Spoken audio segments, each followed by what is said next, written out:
Welcome to the INFOWARS Nightly News. It is Tuesday, November 3rd, 2015, and I'm Leanne McAdoo. Here's what's coming up tonight. Tonight, we have gangsters running this country. Criminals, gangsters. What are they going to do when radicals use those Stinger missiles and other surface air missiles to shoot down airliners?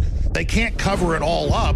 What's going to unfold? They thought they could cut deals with some of these really worst of the worst terrorists. This should also just say CIA in it, because that's all it is. For months now, ISIS has been threatening to come here on American soil in mass numbers and do lone wolf attacks. I'm confident that before the end of the Obama administration, there'll be an effort to sign on to the UN Small Gun Treaty in a major way. There'll be a revolution and they're going to lose, Alex. There are too many guns and too many people ready to fight them. It is the most corrupt, degenerate, criminal government in American history. all that plus much more up next on the INFOWARS Nightly News.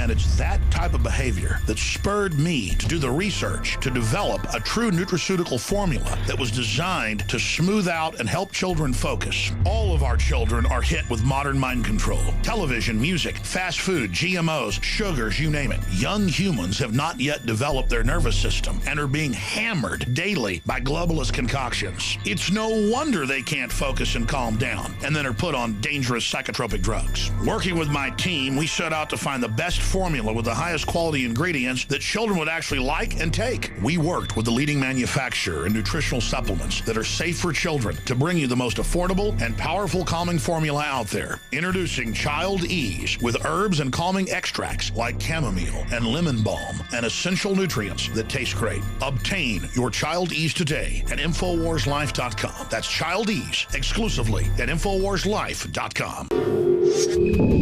President Obama took to the Broadway stage to bash the GOP candidates. He particularly went after them for calling him weak, and he was rather snarky about it. Every one of these candidates say, Obama's weak. Putin's kicking sand in his face. When I talk to Putin, he's going to straighten out. Just looking at him, he's going to be. And then it turns out they can't handle a bunch of CNBC moderators. Obama went so far as to say that the 2016 Republican candidates seem to occupy a different reality. He was saying that, according to them, everything was really good in 2008 when we were going through the worst economic crisis of our lifetimes. Obama said that this apparently was the golden age that he then has messed up. Now, obviously, he is not single-handedly responsible for that, but he has certainly helped in the descent. Now, he's really one to talk about this bias and point fingers because he's had the press in his back pocket since at least 2007. They've been biased in his favor, giving totally biased coverage. Now, Trump, of course, fired back. In a Good Morning America appearance, he noted that he doesn't really personally care about the debates, but he added that Obama can't even handle the country. He said, he may say the Republicans don't get along on a debate, and it's not us. We are being asked very rude questions. He's having a hard time, not a hard time. He can't handle the country. He is doing a terrible, terrible job. Now, these are the times when I actually really like Donald Trump, and I'm glad he's even in the ring there because he does say some of the things that a lot of people wish people would say.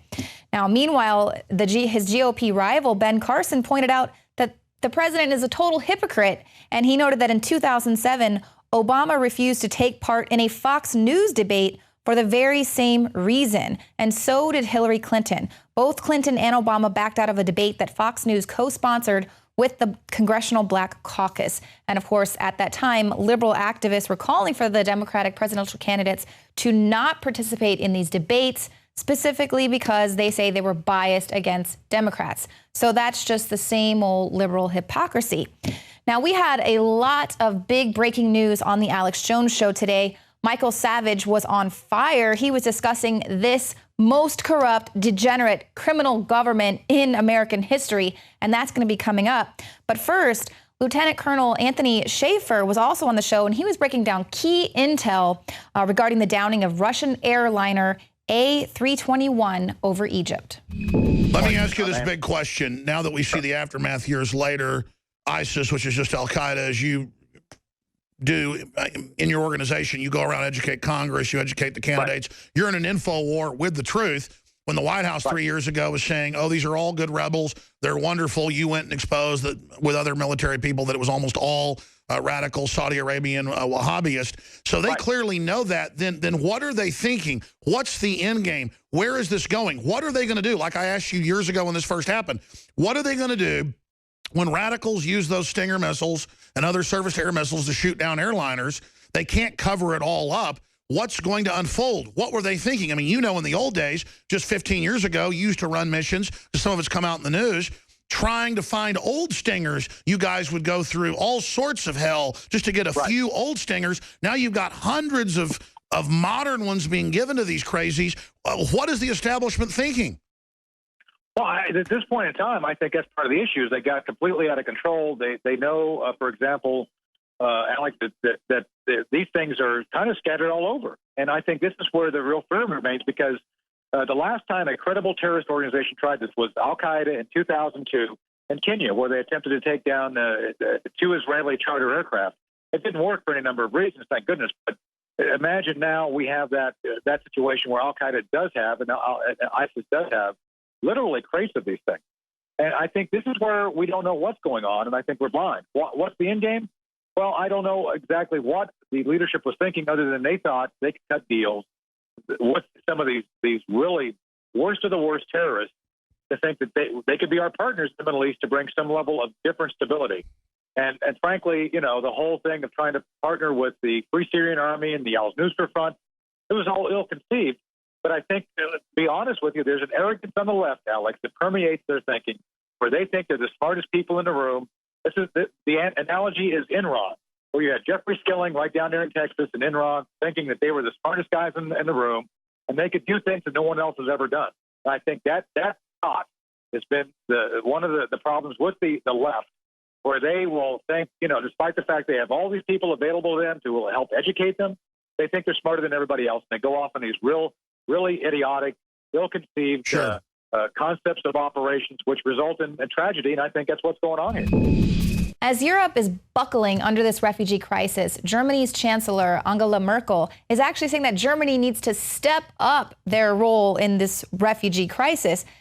She says, we're experiencing something we've never experienced before, that conflicts that appear to be far away suddenly are here on our doorstep.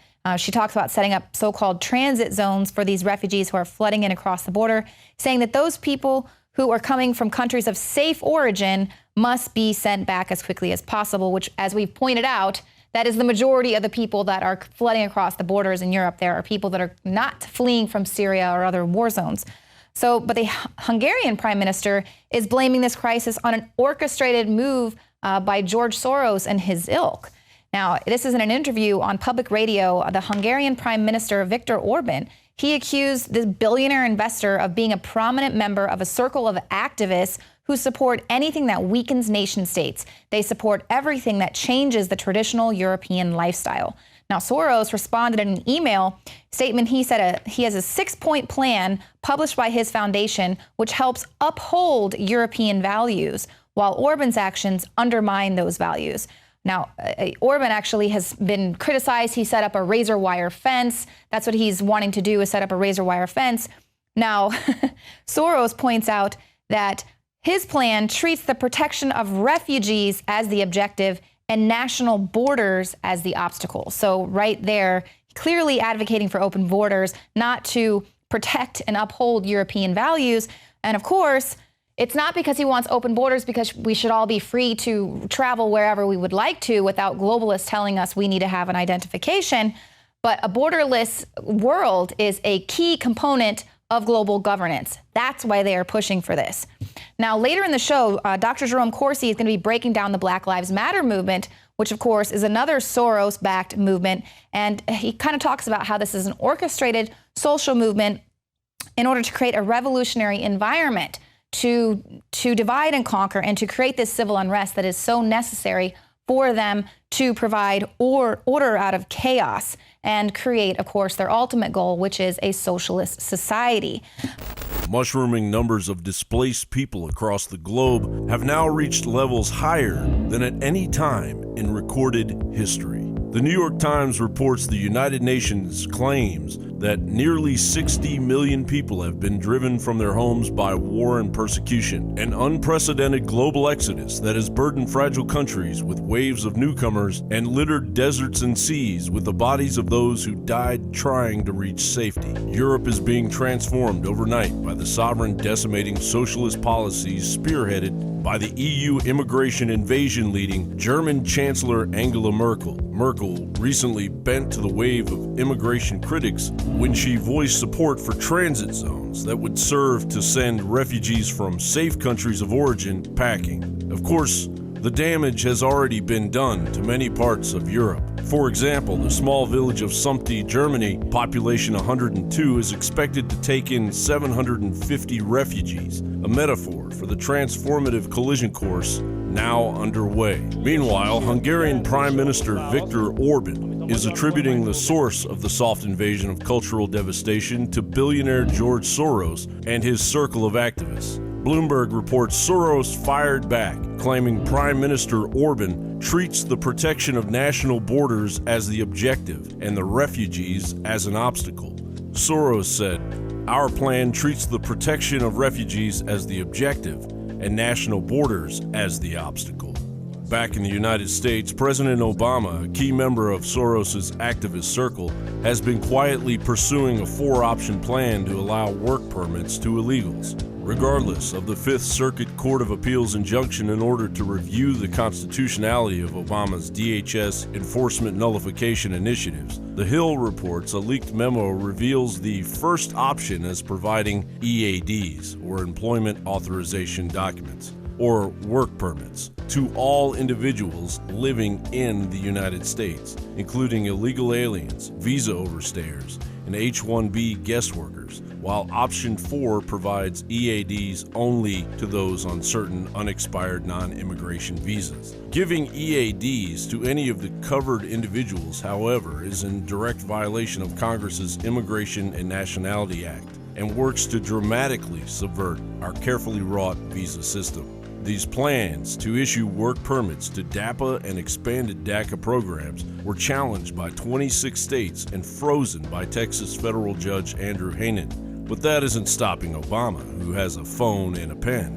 A president hell-bent on awarding 12 million people that have violated our immigration laws and introduced waves of criminal activity into the United States, similar to the skyrocketing crime-laden hidden hell pit over in Europe. A carefully executed, media-biased, sovereign-shocking ocean of non-naturalized immigrants with zero knowledge of the laws and culture of the new lands they are now inhabiting, demanding to be met with the promise of a new life that doesn't exist. The Cloward-Piven strategy to break the back of the welfare system, in turn forcing a New World Order-led socialist regime offering a guaranteed annual income, is accelerating. 2016 is shaping up to be the year President Obama completely takes the gloves off, destroying the sovereignty and ignoring the checks and balances of our government with impunity, while his European counterparts lead the way. John Bound for INFOWARS.com. Take a look at this article we got up on INFOWARS. This, of course, ties into the plan for gun confiscation and to completely propagate the youth into giving up the guns in the future. School suspends 6-year-old for playing with imaginary bow and arrow. And their school policy states they have no tolerance for any real, pretend, or imitated violence. And, of course, the parents are like, is this absolutely necessary? Does he have to get a 3-day suspension, being that he was 6 years old and he was playing? And his father thinks his punishment is so severe that it's really hard for him as a parent to try to make it a teachable moment for our kid so that they can move forward in a healthy manner. And of course, they're saying regardless of what the school's stance is, they're going to continue to encourage their son to use his imagination. And of course, we know the schools will just